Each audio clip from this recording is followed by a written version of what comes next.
I'm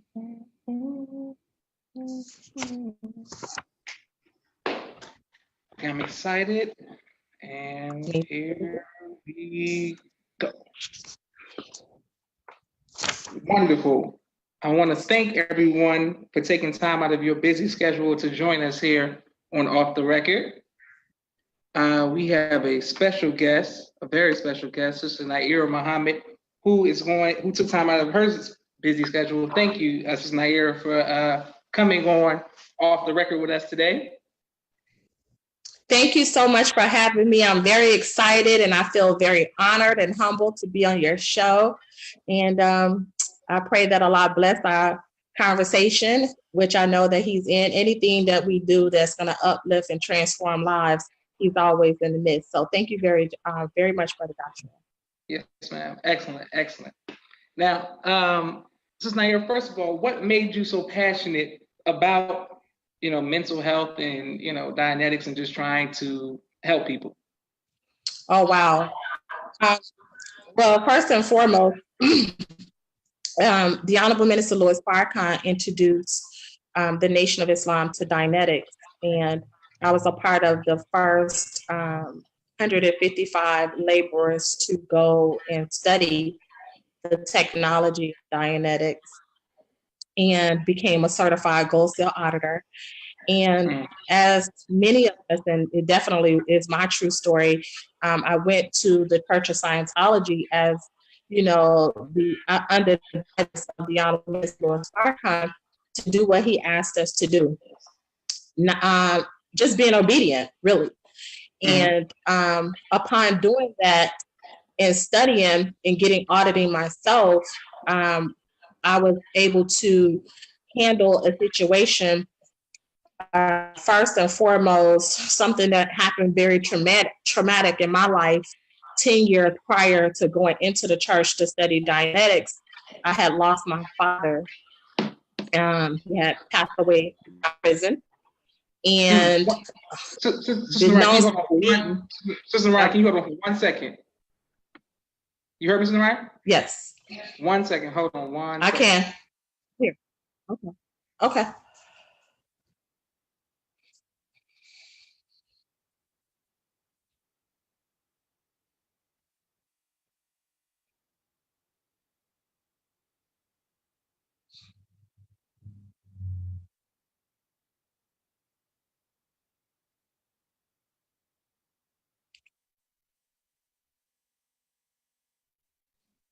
So sorry about that, Sister Ryan. I'm right here with you. So sorry about that.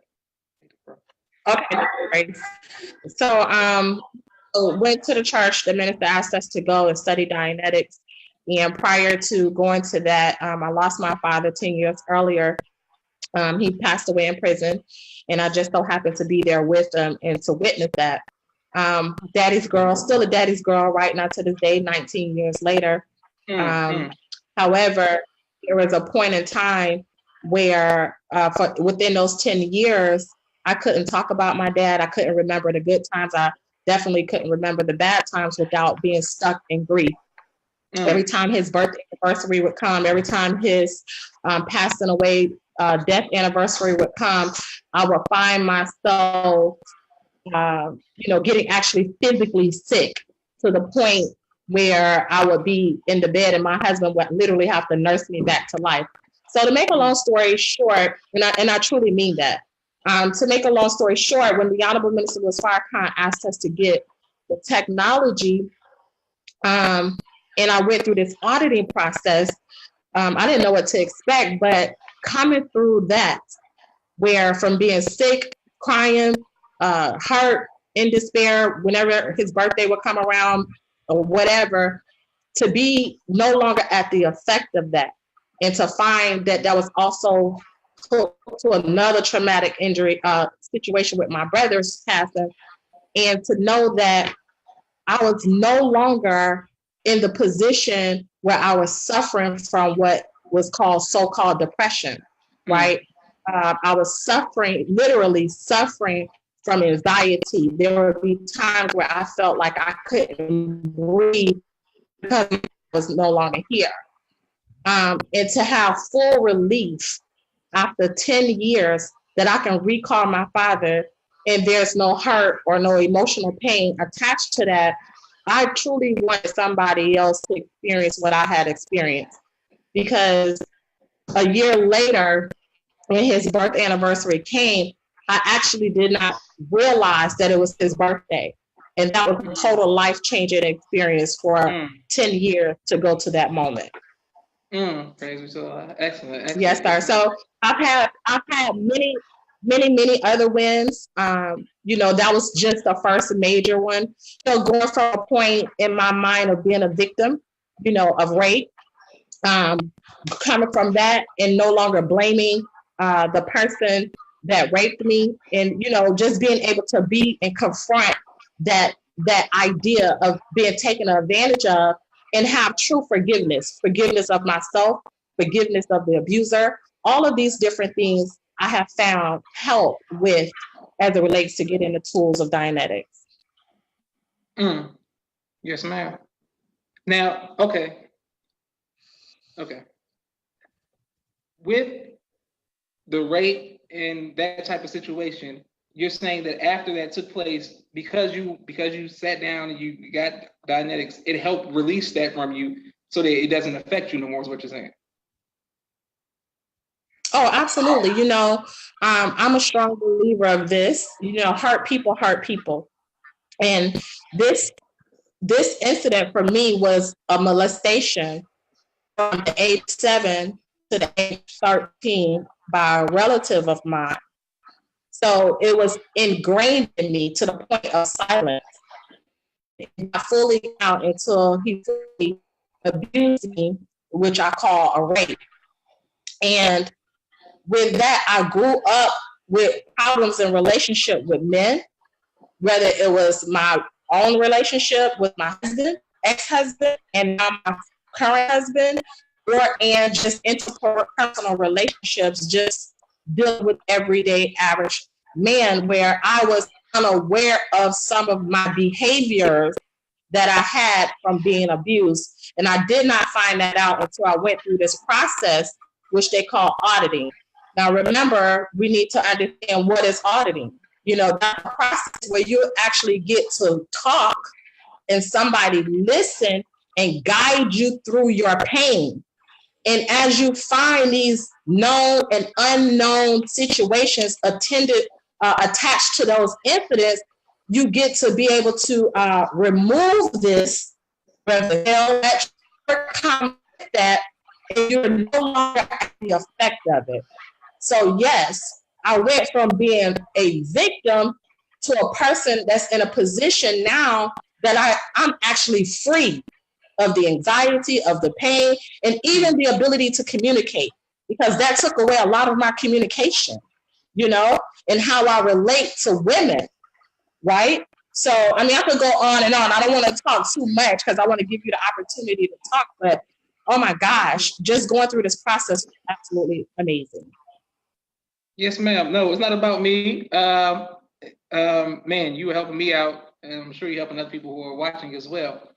When you say it helps you with your relationship with women, could you please explain that?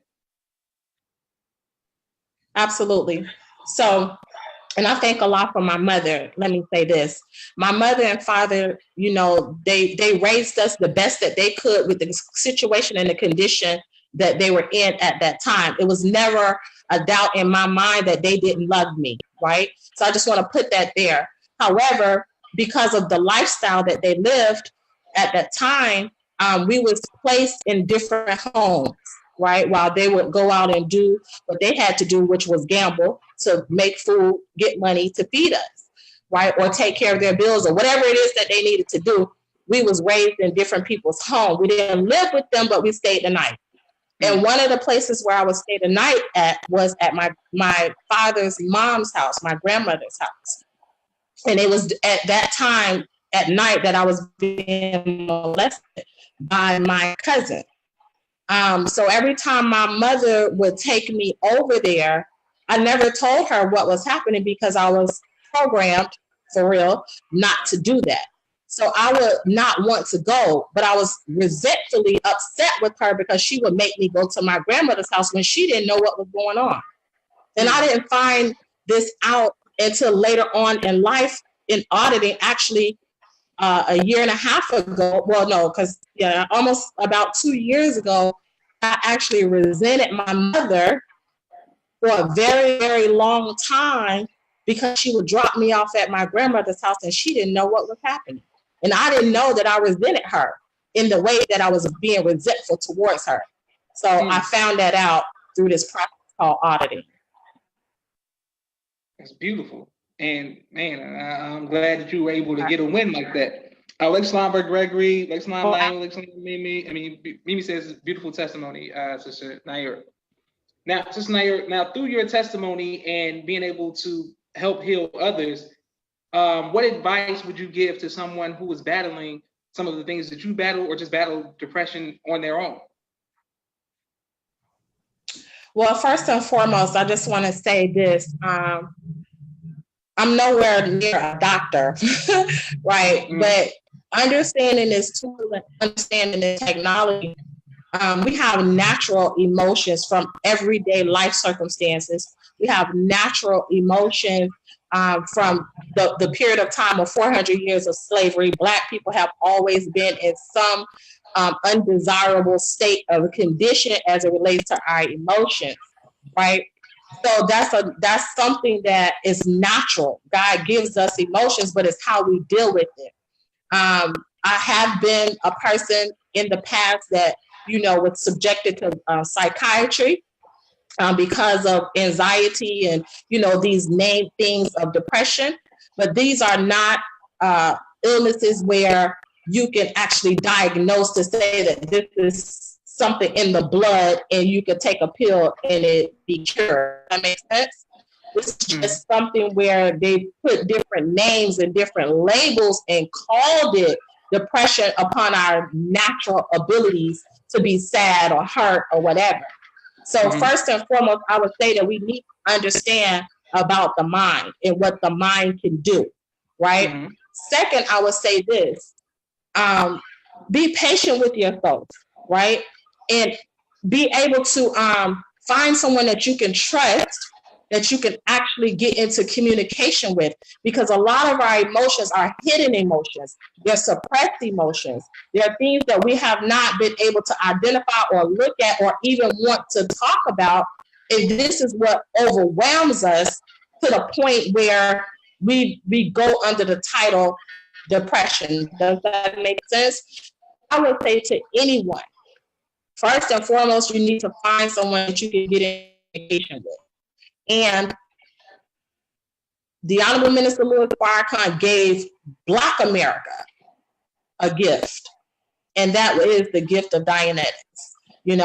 He gave it to us. I know Mr. Hubbard wrote it, and I'm very grateful for that man, because he actually put the technology, codified it, put it in a way so that we can have it and be able to help ourselves.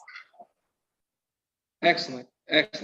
Well, and thank you for that. When you said the word, like, we have hidden emotions, could you clarify that to the audience who may not understand what you mean? Absolutely. So, misassociation or misidentification of emotions is like, you may be feeling sad, or you may be feeling angry, or you may be feeling frustrated, but we can't identify what these emotional things are attached to. So I can be talking to you, Brother Josh, and I can be angry with you, but it has nothing to do with me else that is in my mind that I have not been able to identify anger is coming from. Does that make sense? So to me, that's hidden emotion that I'm actually acting out on you. Okay, that makes sense. Right. So you mean if I'm going to have dinner with a woman and she just come in and like, boy, boo, I was neck rolling and just being mad for some reason, might not have nothing to do with me, right? Right. Well, I mean, here's a common thing. I know we've heard the term, all men are no good. Where does that come from? some of these things don't even come from our own states of thinking. We've heard somebody else say it and we have adopted it as a concept. And now we attach our emotional attachment with something that we go through, then it becomes all men are no good, or all women are no good, where it may be one incident that you have had a situation with that particular incident was no good with that individual, but it does not classify all men or all women to be no good. Where does the root of the problem that where's the root of the problem stems from when we say, this is just one example, okay? All men or all women are no good. Does that make sense? Yes, ma'am. Yeah. Okay, excellent. What are some signs of that we may be suffering that we need that we need to get therapy or need to get audited? What are some signs that some people may be unaware of looking at ourselves? Right. Well, brother, we know that a lot of situations can be a stimulus response where we react versus responding to situations. You ever been driving down the street and somebody cuts you off and you just start cursing that person out? And I mean, you're angry for the rest of the day, or you know someone that has done that, or somebody has did something to make a person upset. And I mean, they just go off and they can't understand why did they do that? Or the mother, prime example, father beats a child so bad because they're angry with the mother and the child maybe just wastes some juice on the floor.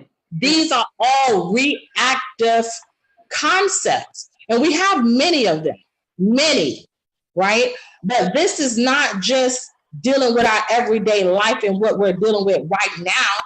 Think about it. We have been under suppression and oppression for over 400 years. In our DNA, at a cellular level, we have hurt, we have anger, we have frustration, and we're outright upset with America for the way our ancestors have been done. And we tend to dramatize it on each other because we was programmed to be hateful and divided with each other. These things have not been totally eradicated from our DNA, that we still have to be taught how to unite with one another. But what happens if we can just fully get rid of the impediments that keeps us disunited? And that's having the mind of an open enemy. So we become enemies to one another.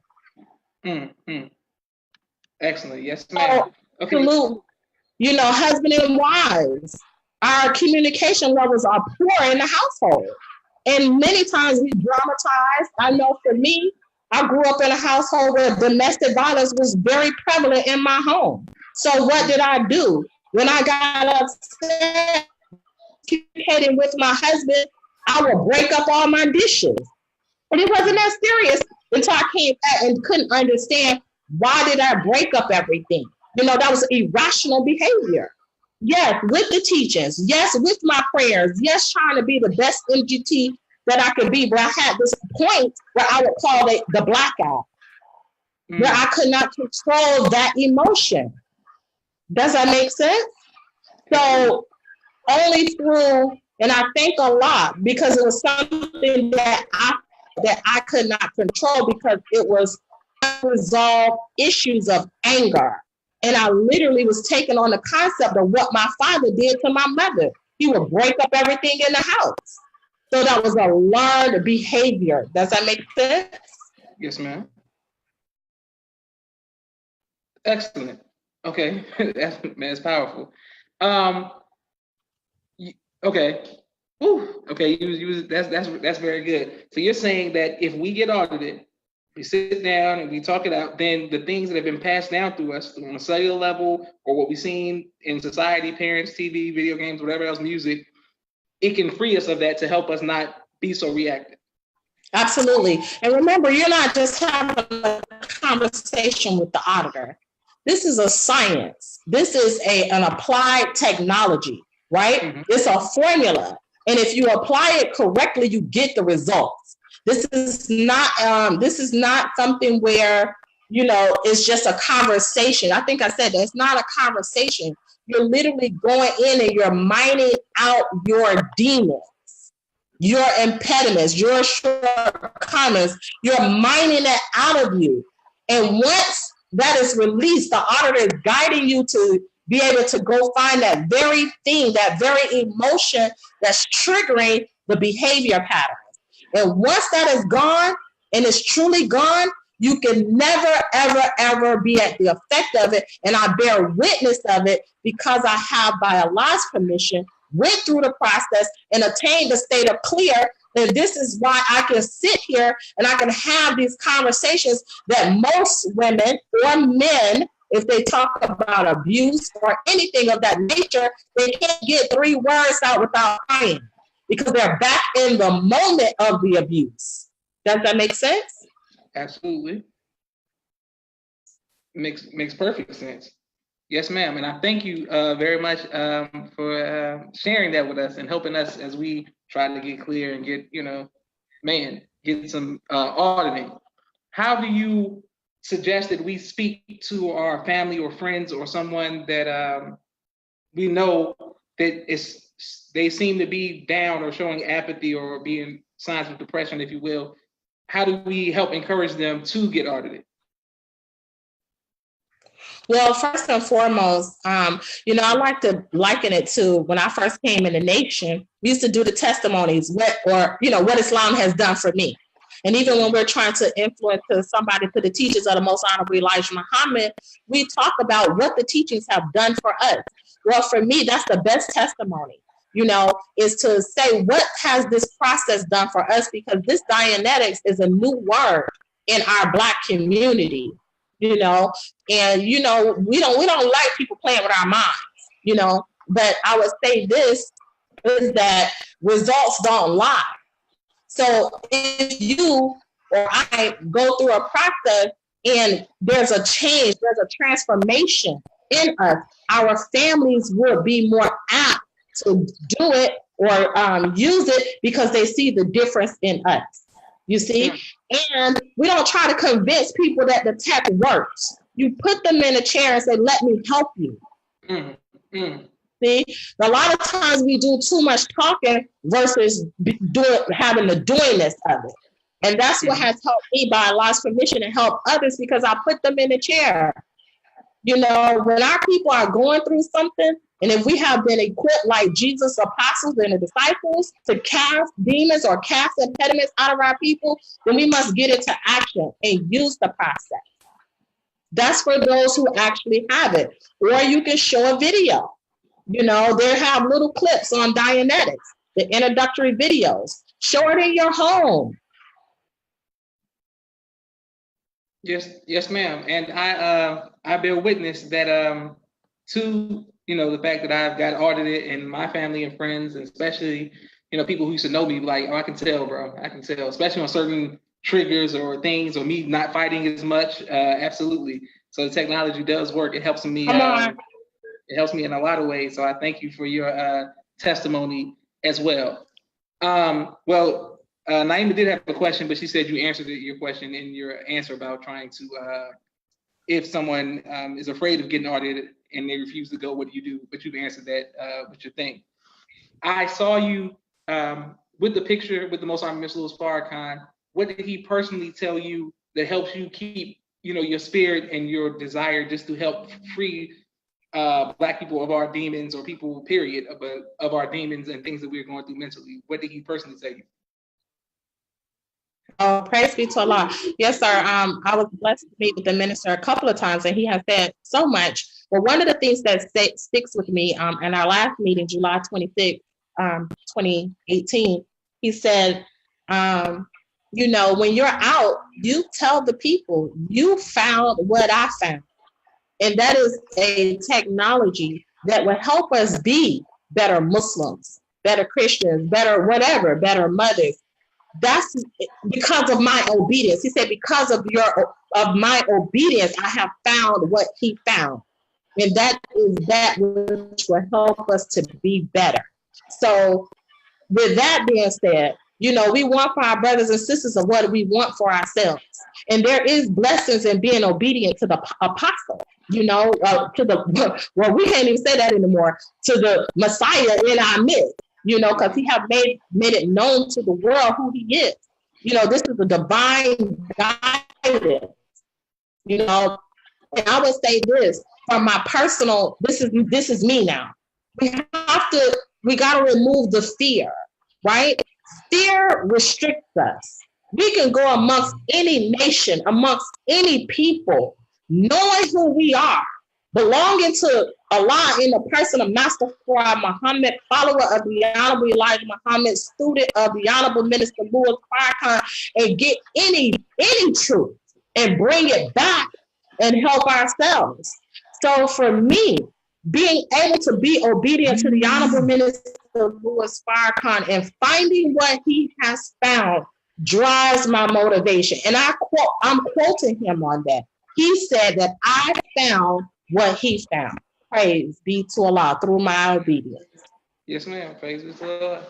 And man, that's great. And we appreciate it. And I see the effects of those who get audited. I don't know when the year or the date was, but I know personally for me, I saw my father go to LA to I guess a celebrity center. And I saw him be out there for 6 weeks, and I saw him come back, and he was just a nicer person. He was just happier. He was just happier dealing with the stress of, dealing with our people. So I know that on plenty of examples that I've seen the people, I'm like, oh, you getting audited? I can tell instantly. I'm like, oh yeah, you got audited. Oh yeah.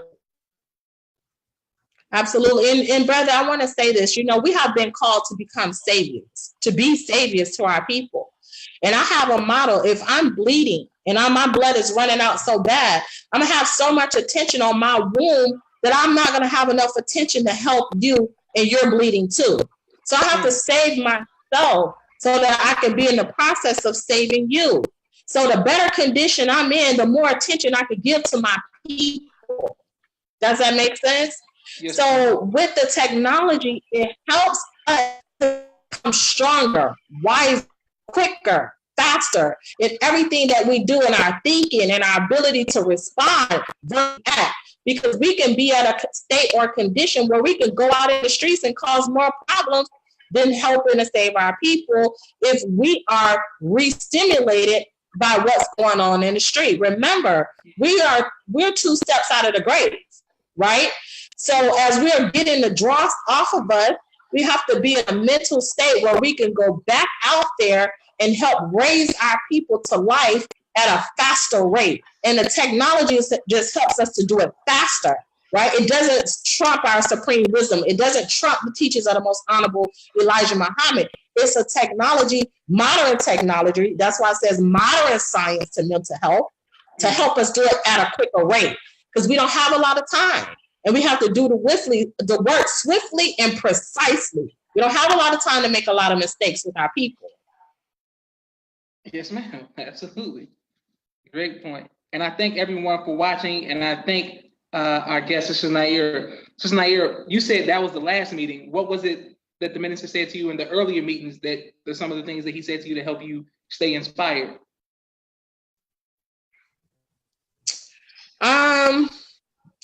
Keep doing good. Oh, brother. You really want to start with this? Okay. So here's one. One of the things is that, we're not to call ourselves Scientologists. We are Muslims that apply Scientology our lives, or the technology of Mr. Hubbard to our lives to help us to become better people. So for me, and I say that, that inspired me to help me keep going on. Not that I'm confused, but it helps me to help dispels the myths of the technology in the believers in the Nation of Islam. So to go around and help us understand the technology, understand our role and space and position as using the technology and applying it, and not getting lost in a system that we don't understand. So that's another thing that helps me or inspires me, because I get to bring more clarity by Allah's permission to the people, because I'm trained. I'm trained very high in their system, and by Allah's permission, Muhammad made me. So I'm trained on both sides, and I get to help build the bridges so that we don't have any fear going to get what belongs to us. Remember, he said the technology belongs to us, so if it belongs to us, then we have to be able to go get it and bring it back. And not just for us in the nation. You have Black people, all people, but specifically Black people, because that's where our work is, especially when you see them medicating our children. They're using celebrities' faces, to talk about mental health. I love my sister, Taraji P., but she just started a whole mental health foundation. And out of her goodwill to have the desire to help our people, well, that's going to help. That's going to help foster the idea to go into these psychiatry wards. Remember, this is a pharmaceutical business. The strong brother that did, what is that? Wakanda. The brother that said, throw me off the ship where my ancestors, I did that whole thing. But I was just watching a show where he said after he did that, he started suffering from depression. So here it is, this strong Black brother is talking about depression. Well, all of these are avenues, and this is the truth. You can go on cchr.com and look how they are hurting our people in to take medication from dealing with natural emotion. These things are natural, but there's no cure for these emotional, hidden emotions.